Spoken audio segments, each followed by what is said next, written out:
Welcome to today's Explainer.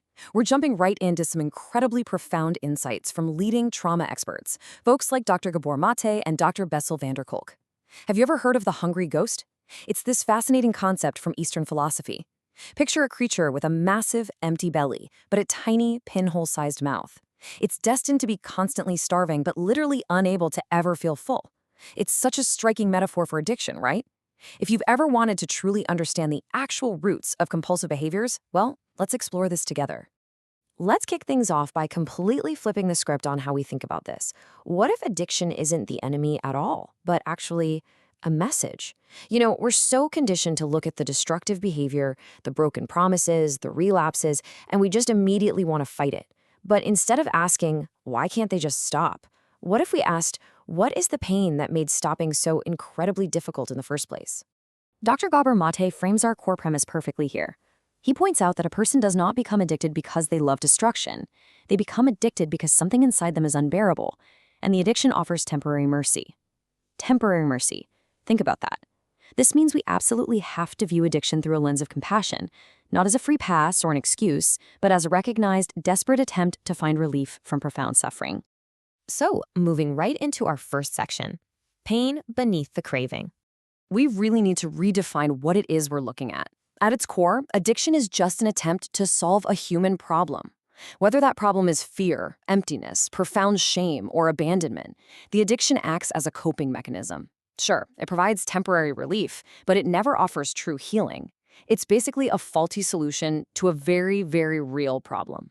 So the million-dollar question we have to ask ourselves becomes, what pain is the addiction actually trying to soothe? If the addiction is just a faulty solution, we have to look right past that destructive surface and dig into the underlying distress.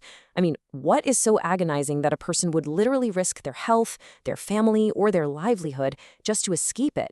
Trauma expert Dr. Bessel van der Kolk answers this so powerfully. He says the addiction is not the root. It is the attempted anesthesia. People who have survived severe trauma often carry that trauma physically, right in their bodies.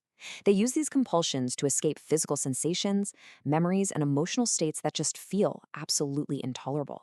They aren't just chasing a high, they are desperately fleeing a terrifying baseline. This completely changes how we should talk about this issue. When society looks at someone and asks, "What is wrong with you?" the focus is entirely on blame, defectiveness, and punishment. But when we shift our vocabulary just a little bit and ask, "What happened to you?" suddenly we're focusing on history, we're focusing on origin. We restore their dignity. We literally change our entire approach from shaming a broken person to trying to understand a wounded human being who simply adapted to survive. Which leads us to Section 2, Childhood Wounds, Adult Compulsions. Let's think about the actual progression of a human life for a second. In early childhood, a kid might face neglect, emotional absence, or outright trauma. Because an infant desperately relies on connection to survive, an absence of that connection actually causes their nervous system to literally adapt during adolescence just to suppress that pain. By the time they reach adulthood, this translates directly into compulsions. Those unanswered childhood cries basically wire the brain to crave a reliable, on-demand substitute for that missing safety. And this is backed up by some incredible data. Actually, here's a pretty wild fact for you. Dr. Vincent Felitti didn't even set out to study trauma. He was running a weight loss clinic when he accidentally discovered that patients who were regaining weight were often doing it to unconsciously protect themselves from past abuse. As he puts it, what looked like self-destructive behavior often began as survival. What seems like a totally irrational adult craving is actually deeply rational when you realize it's just an old wound seeking some kind of comfort. Let's zoom out a bit for Section 3, Society's Endless Hungry Ghosts. This framework fundamentally broadens what addiction even looks like. We're not just talking about illegal drugs here.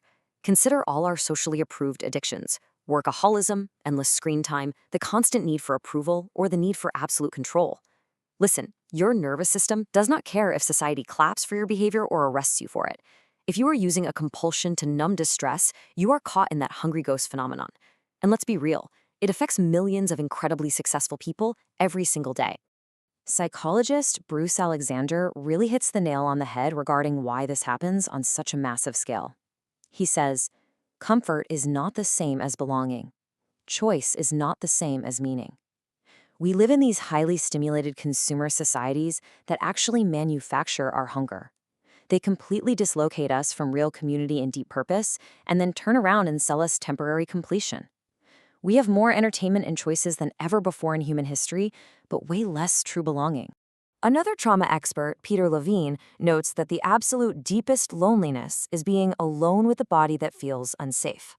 Modern life is constantly agitating our nervous systems. We are always switched on. We get a notification, an email, a news alert, and we start to confuse this endless activation and stimulation with actual aliveness. And then we sit back and wonder why we feel so desperately empty the second the screens finally go dark. Moving on to Section 4, Compassion, Boundaries, and Responsibility. Navigating all of this requires understanding the stark, absolute difference between guilt and shame. Guilt says, I did something harmful. It actually allows for accountability and enables real recovery. But shame says, I am harmful. Shame locks people deeply into these rigid survival states. It completely narrows the mind. If we actually want to help someone heal, we absolutely must hold them responsible without using shame. Because shaming a traumatized person literally just forces them right back into their addiction to hide from the pain. We see a very similar dynamic between punishment and true responsibility. Punishment humiliates. It adds a massive threat to a nervous system that is already terrified, which just deepens that freeze or flight response. And the reality is you cannot heal under threat. Responsibility, on the flip side, treats the person as a human being. It restores their choice. It restores their agency. True healing absolutely needs an environment of safety before real change is ever going to be possible. Now, compassion doesn't mean just letting chaos rule your life. Peter Levine offers this really beautiful reframing. A bounder says, I love you and I will not abandon myself. Real compassion requires regulated firmness. If families meet dysregulation with sheer panic or endless rescuing, the whole system gets trapped. Setting a boundary from a place of calm steadiness rather than lashing out with punishment is incredibly healing for everyone involved. And that brings us to our final section, healing through real connection. Real recovery isn't just stopping the bad behavior. Honestly, you can stop a behavior and still feel absolutely terrified and completely alone. Real recovery is the slow, steady return of safety, self-respect, relationship, meaning, and the ability to finally feel your own emotions without fleeing from them. We have to essentially nourish that hungry ghost with deep, meaningful connection, rather than just demanding strict sobriety and total isolation. So, how do we actually get there? Well, the experts outline 3 absolutely essential steps. First, naming the wound without judgment, basically ending the lie that a person is just weak or broken. Second, regulating the body back to safety. Words can open the door, for sure, but the physical body has to learn to actually feel safe in the present moment. And third, rebuilding community and belonging. Because think about it, if a person does all this work and then returns to the exact same isolation, that addiction is simply going to call them again. This requires a pretty massive societal shift.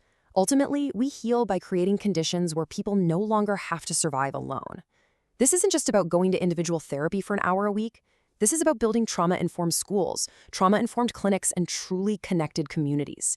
It's about building a culture that actually answers human hunger at its root, rather than just endlessly treating the tragic symptoms.